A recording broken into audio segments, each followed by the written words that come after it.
Eu vou começar falando uma experiência minha, Sim. depois eu vou falar o que eu vejo, né, o que eu tenho visto ao longo do meu ministério em relação às mulheres. Quando, na minha adolescência, né, o meu pai, ele teve Alzheimer e nós cuidávamos dele. Então, pra gente foi muito difícil, imagina, meninas de 13, 14, 12, 13, 14 anos, você receber um diagnóstico de uma doença que vai roubando a vida, né? A cada dia, a vida do meu pai indo embora. Eu me deparava com a morte muito perto. Então, meu pai não reconhecia mais a gente, ele foi perdendo a memória, nós Ele tínhamos era que... jovem ainda, Ele assim, já tinha uns 60, né? mas jovem, É, né? Para essa doença vir assim, né? é, Com a... jovem. É, que geralmente é a pessoa já mais É mais idosa, né? O meu, idosa. meu irmão foi diagnosticado com 52 anos. Gente, Meu Deus. Meu Deus. E aí foi muito difícil pra gente, porque você imagina, só há anos atrás, né, não se falava muito sobre Alzheimer.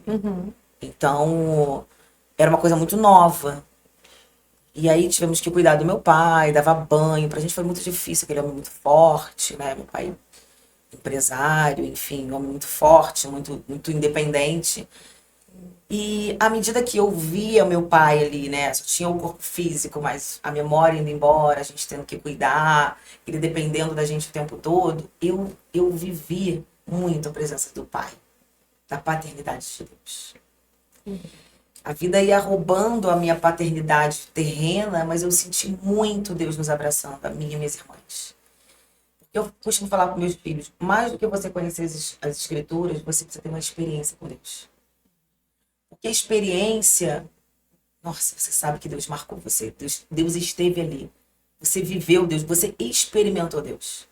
E eu experimentei Deus. Eu experimentei o amor de Deus. Eu experimentei Deus nos pegando no colo. A gente tendo condições de fazer uma faculdade. Eu vi o carinho, eu vi o amor de Deus. Aquele quadro da minha vida, aquele capítulo da minha vida, que poderia ser um capítulo de muitas dores, e foi de dores, mas poderia me trazer um trauma, nos fortaleceu muito. Muito. O que eu sou hoje é muito resultado daquilo que eu vivi e eu não estava sozinha. Porque às vezes a gente passa por dores e fala assim, onde está Deus? Eu senti Deus. Eu senti Deus. Quando meu pai bronco expirou no meu colo e a cardiologista, uma vizinha nossa, foi chamada, ela falou assim, não tem o que fazer. Meu pai morreu nos meus braços. A mãozinha dele estava toda escura já, e ela falou assim, não tem mais o que fazer. Eu comecei ali foi uma experiência, a primeira experiência que eu tive com Deus. Eu comecei a clamar a Deus, eu comecei a falar o Salmo 91. Eu nem lembrava, eu nem tinha muito conhecimento da Bíblia. Aquilo veio, eu comecei a falar, eu falei, Senhor, o Senhor é o Deus da vida. Traga meu pai de volta. Ele foi levado para o hospital, colocaram ele naqueles aparelhos para tentar reanimar, voltar. A médica falou, óbito para esse aqui. Minha mãe ouviu a médica falando óbito, levaram ele na maca. Levaram lá pra dentro, colocaram os aparelhos, ele voltou. Eu vi o amor de Deus. Porque assim, eu perdi meu pai, ele foi, mas eu ganhei a salvação. Porque pela dor, todos nós fomos buscar a Deus. Porque é muito fácil falar assim, eu tenho Jesus no coração. Ai, tanta gente fala, né? Eu falava, tem Jesus no coração. Mas será que quando Deus pede pra você renunciar, abrir mão de muitas coisas, você renuncia? Porque não adianta você ter Jesus no coração, mas você não viver a palavra, não viver esse caminho de renúncia e de arrependimento. Então, eu experimentei Deus. E aí eu fui chamada para esse ministério, porque é um chamado. Você imagina, eu como fonoaudióloga, vi a mão de Deus, vejo a mão de Deus no meu trabalho, sabe? Em tudo que eu faço ali, eu vejo Deus. E eu entendi que ali era o meu ministério. E nós começamos a cuidar de vida dentro da nossa casa. Foi crescendo, até que tivemos que ir para um outro lugar, Deus deu um outro lugar pra gente. E eu recusei esse chamado durante muitos anos. Muitos anos. Eu falei, não, meu ministério não é esse, Deus. Não é esse, meu ministério, assim, o Senhor me abençoa no meu trabalho, e eu quero abençoar, eu abençoo pessoas, eu falo do amor de Deus, e eu abençoo os projetos, os projetos da igreja, e Ele me chamando para esse lugar, né, de cuidar. E eu entendo, eu tive um pai muito maravilhoso. Eu não posso falar pra você assim, eu tive uma vida difícil, tive ausência de paternidade, eu tive, sabe, traumas, eu não tive, mas eu posso falar o que é ter um pai maravilhoso, o que é ter a presença de um pai com caráter, com valores. Eu posso falar. E hoje também eu posso falar assim, o que, que é a falta de uma paternidade na vida de uma pessoa, porque eu vejo mulheres que hoje são mães, esposas, mas carregam dores que foram marcadas lá na tua infância pela falta de um pai. E a pior coisa é você ser órfão de um pai presente. Uhum.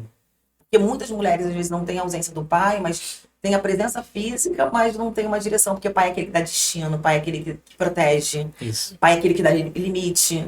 Sim. Eu vivi tudo isso, então eu posso falar com autoridade o que é ter um pai presente. E quando meu pai faltou, o que é ter o amor de um pai perfeito? Porque meu pai não era perfeito, porque todos nós temos as nossas limitações. Então hoje eu quero levar essas mulheres a esse lugar de filha, porque eu entendo que quando você olha para o teu pai, você sabe quem você pode ser. Você sabe quem você é. E você entende aonde você pode chegar. Tem muitas pessoas que elas andam em círculos. Elas não saem daquele lugar. Entra ano, sai ano, elas contam. Sabe aquela pessoa que vive o mesmo capítulo todos os anos da vida dela? Porque minha vida é assim, assim. Elas vivem hoje a consequência do que fizeram com ela lá atrás. Aham. Da ausência. E elas justificam hoje, o que elas vivem hoje, por aquilo que fizeram com ela. Sentam ali e Elas permanecem sentam daquele nesse jeito. lugar. Elas se acomodam nesse lugar. O problema não é o que fizeram, é o que você faz com o que fizeram com você. Isso aí. Então, quando você olha para sua paternidade, você entende quem você é. Você não é a sua dor, você não é a sua perda, você não é as feridas, você não é o que falaram para você. Você é aquilo que o pai falou para você. E aí você entende aonde você pode chegar. Então, hoje eu vejo mulheres que viviam nesse lugar de gerar dor. E hoje eu consigo ver mulheres que estão rompendo, que estão começando a fazer uma faculdade, começando a fazer bolo e vendendo para fora, abrindo pequenos negócios. Mulheres que estão gerando um propósito, porque eu entendo que é muito além de fazer uma faculdade e ter uma psicóloga. É de exercer um ministério, Aham. sabe? Eu acredito que é onde Deus nos coloca é apenas uma vitrine. Sim. Eu sou fonoaudióloga, mas eu falo de Jesus para as pessoas. Mais do que falar, as pessoas precisam ver Jesus através das minhas atitudes. Então, eu não preciso falar que eu sou pastora, mas eu preciso realmente exalar algum perfume ali. Então, eu tenho uma responsabilidade. Então, eu quero muito, eu falo para Deus, ajudar essas mulheres a sair de um lugar, entender o lugar que elas precisam estar. Porque é muito mais do que um lugar físico.